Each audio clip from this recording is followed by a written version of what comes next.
Bueno, la joyería contemporánea es este arte portable. Logras interactuar con la gente y terminas creando como una obra viva.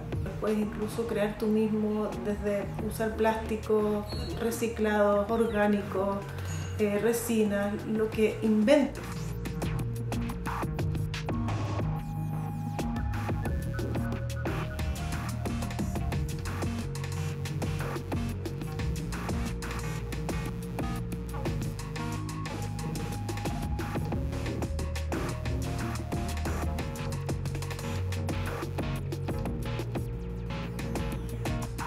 Cuando vino Codina organizamos una serie de actividades en torno a su visita y nunca pensamos que iba a llegar esa cantidad de gente. Tomamos una sala más bien pequeña, de unas 50, 60 personas, pero llegaron muchas más, de hecho no se alcanza a ver, pero quedaron fuera. Vimos también como una motivación de que efectivamente éramos varios, que teníamos el mismo interés por trabajar la joyería contemporánea. Trabajar de forma individual era mucho más complejo, por eso tenía sentido que armáramos una asociación en la que pudiéramos hacer proyectos en conjunto, que no solo implicaran el trabajo propio de la joyería, sino que también formarnos, educarnos para finalmente crear joyería contemporánea con contenido. Nos parecía tan buena la analogía con la cueca brava, ya que sucedía eso con el baile nacional, que habían como dos versiones, la oficial, pero también la versión más real.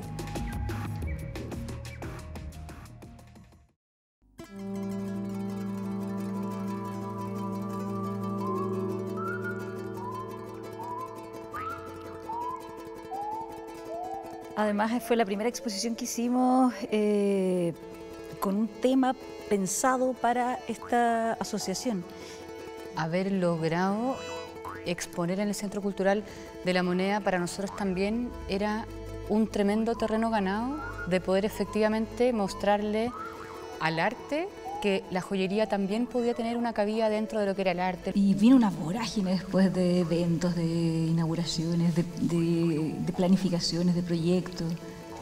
Con los materiales que yo tenía, que eran huesos, todo, hice una columna vertebral.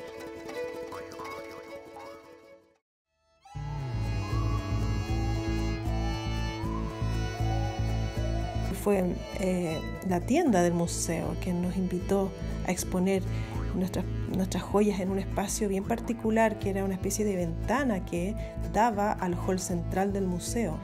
Le entregamos un color al azar a cada joyero para que lo trabajara en una pieza de joyería, como lo haría un pintor. Fue nuestra irrupción en un espacio de arte. Y eso fue algo estratégico. Saltamos de la tienda del museo al hall central del museo más importante de Chile.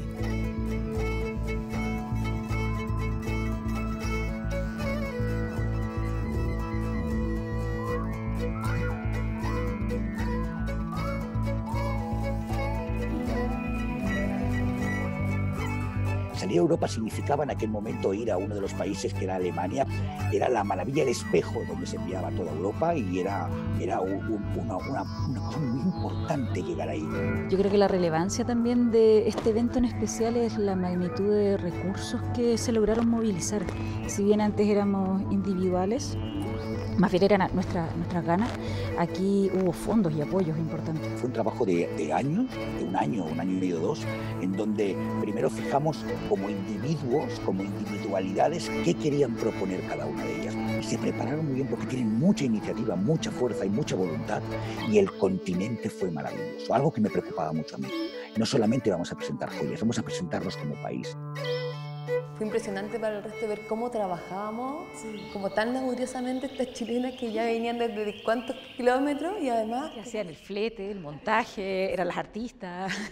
Hacíamos de todo. Creo que este fue como un hito súper importante del tema de la internacionalización y como las ganas, ¿cachai? El entusiasmo de poder seguir trabajando todas juntas y lo que después nos permitió lanzarnos a todos los lugares a los que pudimos llegar durante todos estos años en realidad.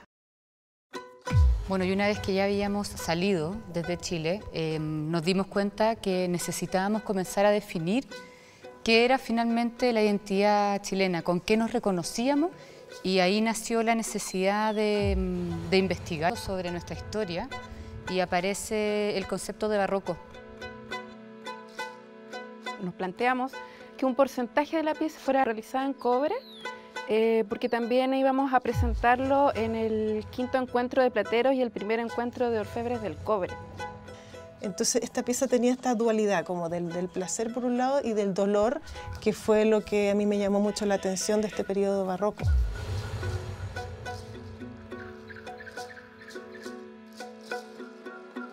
La evangelización de los indígenas que eran analfabetos ocurría a través del arte. Entonces, por eso, las pinturas contaban las historias como si fuesen viñetas de cómics.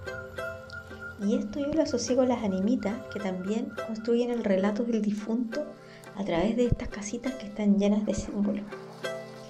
Y por eso yo veo que las animitas son expresiones de este culto pagano que se colaron en el tiempo hasta hoy.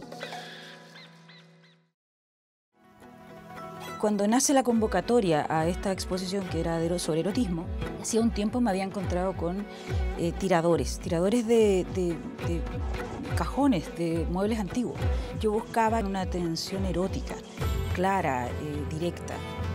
Partí tomando un molde de mi vagina con una idea en mente, pero cuando vi el resultado tuve una revelación y mi trabajo dio un giro. Mi vagina se parecía demasiado a la imagen de la Virgen María. Nos dimos cuenta de que el hilo conductor que habíamos seguido tenía que tener una continuidad, y eso es lo que da el inicio a las siguientes tutorías.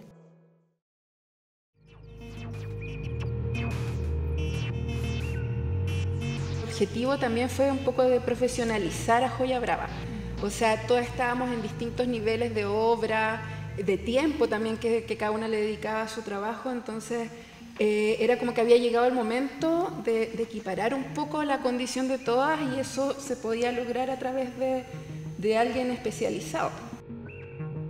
Quería también estimularlos a reconocer, a repensar y a rehacer lo que para ellos era el término de joyería como concepto, como idea, pero también como derivaba en un objeto, como ellos podían crear una joya y su relación con el cuerpo a partir de una idea de transformación por medio de la idea de reparación.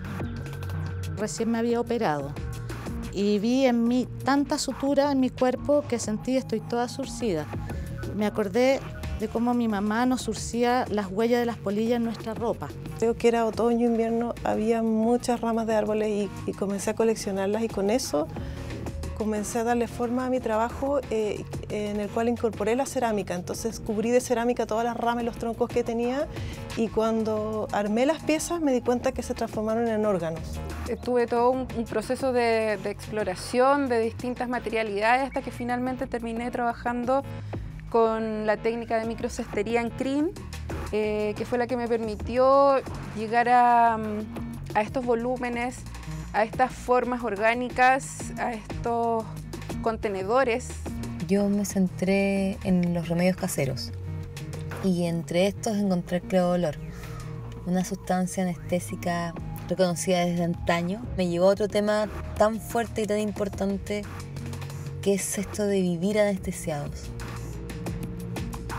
Deshidraté orgánicos como ají, naranja, limones y lo mezclé todo. Todos de desechos u objetos encontrados. Uní en ese momento un limón con un nácar, los cocí, y ese es el anillo limón que cambió mi esquema de joyería. Mi reflexión partió acerca del control y el sometimiento de las especies que nos rodean, sobre todo las especies que consumimos. Por eso decidí trabajar con huesos y se produjeron piezas que reflexionan y que generan un cierto rechazo.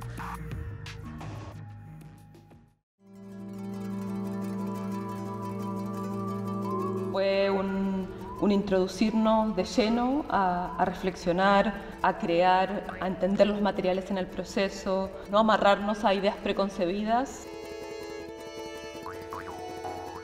En un proceso que demandó más de un año y que se llamó Interiores, terminó llamándose Interiores, y que tenía que ver con la exploración del mundo interno de cada uno. Fue interesante porque veníamos con una nueva generación de nuevas joyeras bravas que estaban entrando a la asociación y era como el primer proyecto para ellas. Hacer una apuesta de cuerpo y alma llevado a la forma de una joya. Y rescato guantes antiguos de mujer que hablan mucho de lo femenino, del poder de la lid. Y también rescato guantes de obreros, de hombres de manos de trabajo. Planteo esa dicotomía que pueden tener dos elementos que a simple vista son utilitarios. Cuando volví a la casa familiar encontré muchas cosas guardadas, entre ellas unas sábanas hechas por las mujeres de mi familia. Construí esas piezas a partir de esas sábanas. Hacía tiempo que yo venía trabajando con la idea de las flores artificiales. No sabía bien por qué, pero me intrigaba el poder que tenían como ofrenda en los cementerios, pero también como decoración de los espacios domésticos más populares.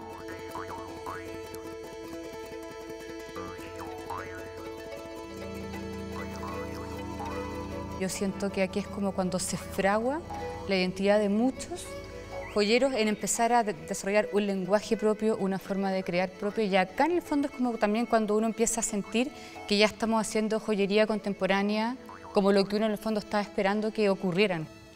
Y nos hemos autoformado también con estas tutorías que hemos realizado.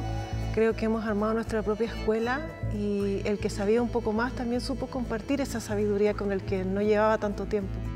Que algunos de nosotros destaquen o que algunos hayan tenido premios, participaciones importantes, solo nos puede llenar de orgullo. Lo que pasa en ese momento es que en Joya Brava empieza a construir un lenguaje, cada una de las socias empieza a descubrir un lenguaje propio, donde no importa mucho la estética, lo lindo o lo feo, sino que pasa a ser como dentro de lo raro que uno puede entender, esa rareza tiene su propia belleza.